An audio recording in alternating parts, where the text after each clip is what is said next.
Hi, welcome to 50 Plus Tech. Today I am going to show you how to put your CPU, your RAM, your heatsink or cooler, CPU cooler, and your M.2 drives on your motherboard. To start, all motherboards have some sort of CPU socket. So you typically will have a lever on the left-hand side. My left-hand side, yep. And then you need to make sure that you match up. There's a little triangle on the top corner, typically, and then there's another triangle on the socket itself. There's a triangle on the CPU and a triangle on the socket. Match them up and just kind of drop the CPU gently onto it. Don't push, don't wiggle, just leave it on there. And you just kind of drop it onto there. And then you take the lever and you push it down. I struggled a little bit with this because there's a little bitty hook latch thing that you have to make sure you kind of go under to connect it. That's what I'm checking right there. What is that thing? What am I supposed to say? So just kind of move it a teeny bit to the side and it latches. And this is the heat sink. The CPU cooler comes with some thermal paste already. So what I typically do is take a microfiber cloth with a little bit of isopropyl alcohol, wipe it all off, all that thermal paste off like I'm doing here, wipe it off, and then wipe off the CPU as well so I have a completely clean place. So this is what I'm doing here. Gonna clean that all off. The funny thing is I did 3 hours worth of live streaming putting this together, and the first Sunday I forgot the thermal paste. So you're going to see stuff appear and disappear. There'll be RAM, there won't be RAM, so I apologize. It's 2 entire live streams combined. Anyway, so here I'm wiping down the CPU because you don't want the grease from your fingers. Now I'm going to take off the little placeholders or standoffs or whatever you want to call it for the CPU cooler or heatsink. Just unscrew them, take them off. Just be careful to watch for some motherboards have a little plate underneath where the CPU and cooler go. So just make sure you don't dislodge that when you take this off. So unscrew that. And while I'm doing that, let's talk about the fact that you want to make sure that your motherboard and your CPU match and have the same. There are certain CPUs that go with certain motherboards. If you have an Intel CPU, it's going to have a certain type of socket. If you've got an AMD CPU, you're going to have a socket for that. So like on the AMD, it's an AM4, and Intel, it's like 1150 or 11, I don't know what it goes up to. But just pay attention to that. A lot of the online PC builders will tell you whether or not your CPU goes with the motherboard that you have. But all motherboards have some sort of CPU socket. And then you match up your CPU. They'll typically have that lever, that silver lever. Okay, now this is the next week when I have my thermal paste. And you'll see that the RAM is in there and everything already.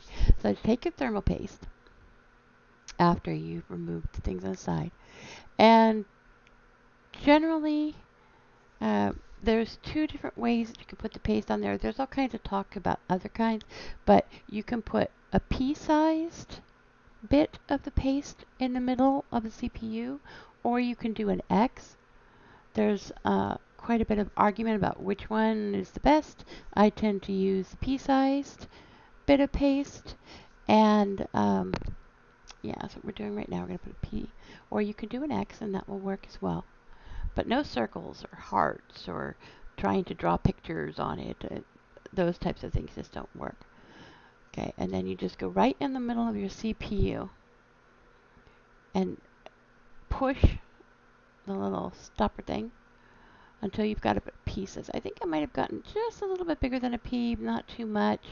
Yes, it's okay if it goes over, if you, but not recommended.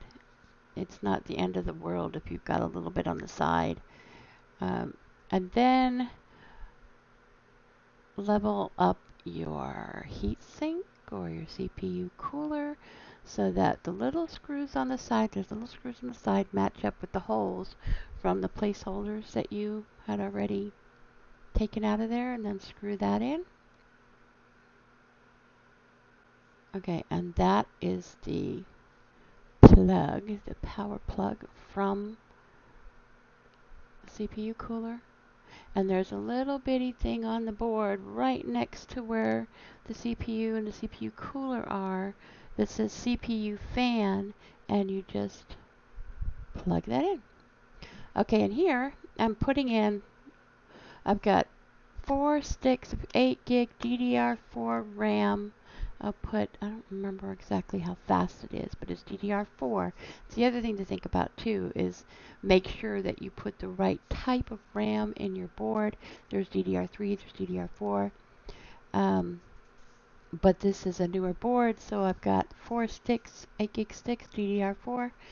And the other thing to remember, depending on how many RAM slots you have, and how many sticks you have, if you've got 4 slots and only 2 sticks, then you need to put your RAM sticks at 1 and 3, first slot and third slot, or second slot and fourth slot.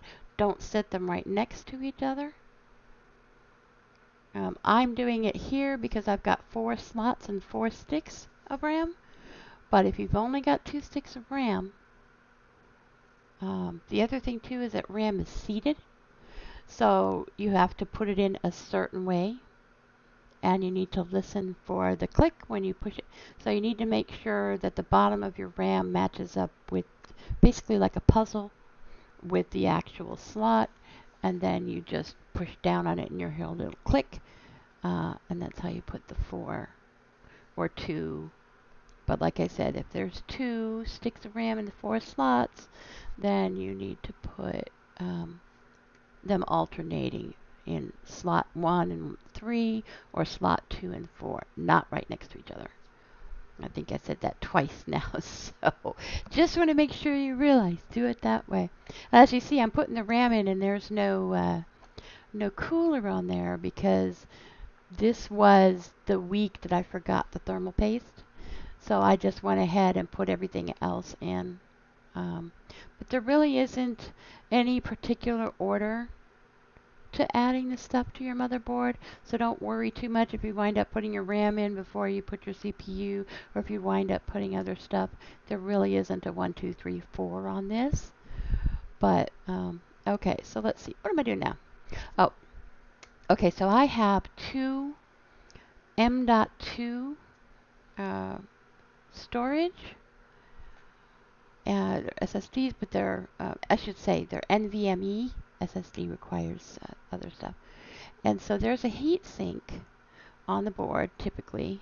And then you take your, that is 1 terabyte of storage right there in an NVMe M.2. You'll see a little gray thing on the board. I don't know if you guys can see it well enough. And so you put the one end of the stick into that gray part. It fits kind of like the RAM fits into the RAM slots. And then you take and screw. So you can tell which one goes into the gray part because the one end has a little notch for you to screw the RAM to the board. I'm sorry, screw the NVMe M.2 to the board. I apologize for that. So it took me a little bit. I was struggling with trying to get it to line up because it's a super teeny weeny little screw. But once you get that settled in, so you take the top of the M.2, slip it into that gray thing. It only goes a certain way, you know, kind of like the RAM. Then you take the little screw and screw the NVMe to the board. So that's what I'm doing here. Took me a while to get it. It kept falling off. It was sticking to the to the top of my, what do you call it? To the top of the screwdriver, and I couldn't get it to line up. Okay, and then you put the heatsink back. Again,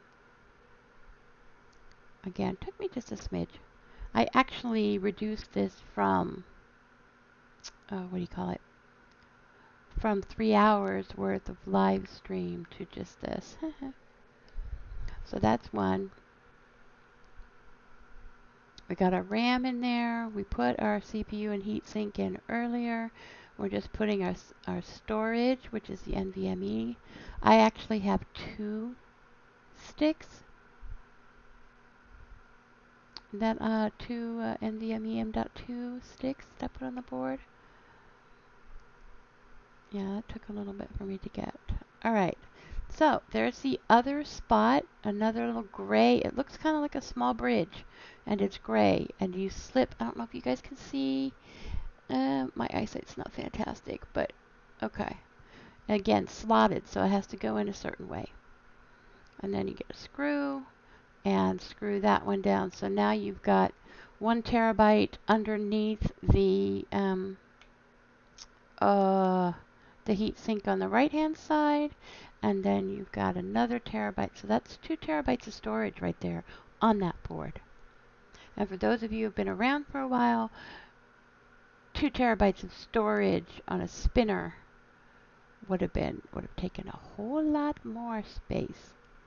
That's pretty much, I mean, I've got a graphics card to put on, and I need to connect all of the power supply things. We'll do that in a separate one.